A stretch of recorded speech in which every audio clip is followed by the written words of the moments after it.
పల్నాడు జిల్లాలో scrub typhus వ్యాధి కలకలం సృష్టిస్తోంది. ఈ వ్యాధితో 2 మృతి చెందారు. అయితే దీనిపై డిఎంహెచ్ఓ రవికుమార్ వివరణ ఇచ్చారు. వ్యాధి పట్ల ఎవరూ ఆందోళన చెందొద్దని తెలిపారు.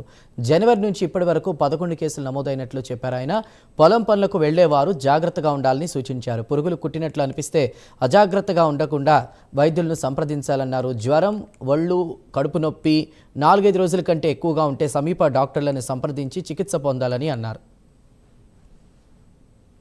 అంటే మనకి జనవరి నుంచి మనకి ఇప్పటిదాకా 11 కేసులు మనకి పాజిటివ్ అయినట్టుగా మాకు రిపోర్ట్ వచ్చింది. నిన్న స్టేట్ ఆఫీసర్ వాళ్ళు మాకు రిపోర్ట్ పంపించారు. అలాగే అందరూ ముఖ్యంగా మనకి పేపర్లో వచ్చినట్టుగా న్యూస్ లో వస్తున్నట్టుగా 2 కేసులు డెత్ అయినాయి. స్క్రబ్ టైఫస్ వల్ల డెత్ అయినాయి అని అంటున్నారు. ముఖ్యంగా స్క్రబ్ టైఫస్ అంటే ఏంటి, అసలు ఏంది, అది ఎలా వస్తుంది, దాని లక్షణాలు ఏంటి గురించి మనం మొట్టమొదటి మాట్లాడుకుంటూ మన ప్రజలకు కూడాను మనం దీని గురించి అవగాహన అనేది క్రియేట్ చేయాలి. కాబట్టి ఈ స్క్రబ్ టైఫస్ అనేది ఒక చిన్న పురుగు, దాన్ని మైట్ అంటాం మనం.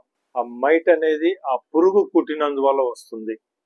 అంటే ముఖ్యంగా మనందరం చూస్తూనే ఉంటాం, మనం పొలాల్లోనూ వాటిలో తిరుగుతున్నప్పుడు చిన్న చిన్న పురుగులు ఉంటాయి. అటువంటి పురుగు అది కూడా అది మామూలుగా మనకి మట్టిలో కానీ, ముఖ్యంగా ఇవి ఏమంటే బుషెస్ అంటాం కదా మనం, చిన్న చిన్న మొక్కలు, అడవుల్లో, ఈ చెట్లలో ఉంటాయి ఇవి మామూలుగా. సో ఇవి కామన్ గా ఏమవుతుందంటే ఇవి ఆ వాటిలోకి మనం ఏదో పని మీద వెళ్ళినప్పుడు, ఇంకో అవసరం మీద మన చెట్లలోకి వెళ్ళినప్పుడు ఆ